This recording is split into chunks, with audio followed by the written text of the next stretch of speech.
Agir la redingote, c'est 36 postes d'insertion qui sont proposés sur les deux activités, à la fois textile et nettoyage.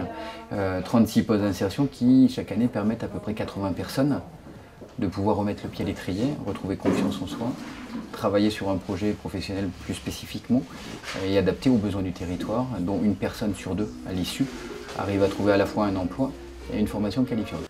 On va y mettre le disque. On appuie sur les deux en même temps pour pouvoir la mettre en route. Alors elle va vous emmener là.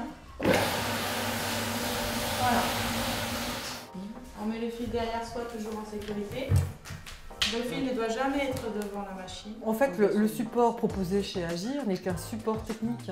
Donc on définit, on repère des compétences, on leur permet de développer de nouvelles compétences.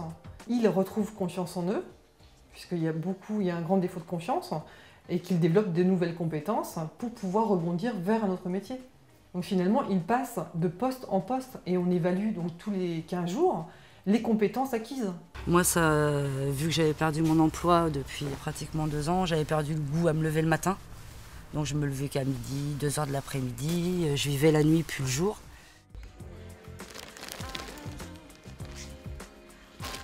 Le but du jeu est de pouvoir donner aux salariés le respect d'une méthodologie de A à Z, de pouvoir lire une commande, y répondre, de croiser plusieurs documents, donc une fiche de commande, un état des stocks.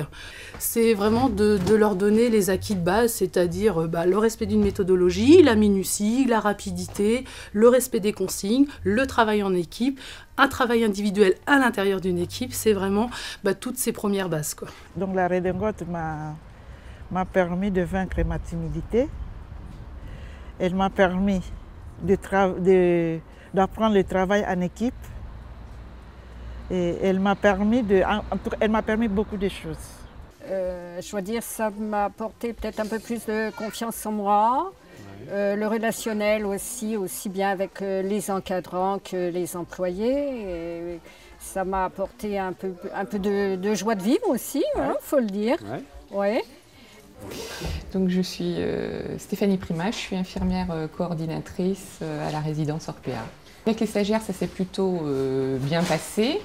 Ce sont des gens responsables qui ont envie de s'en sortir et qui, en règle générale, font bien ce qu'on leur demande. Ils sont là pour apprendre et sont en quête de faire le maximum. Donc on a donc eu 3 stagiaires et à l'issue des stages, 2 de ces stagiaires ont pu décrocher au sein de notre résidence un contrat à durée déterminée, un temps partiel.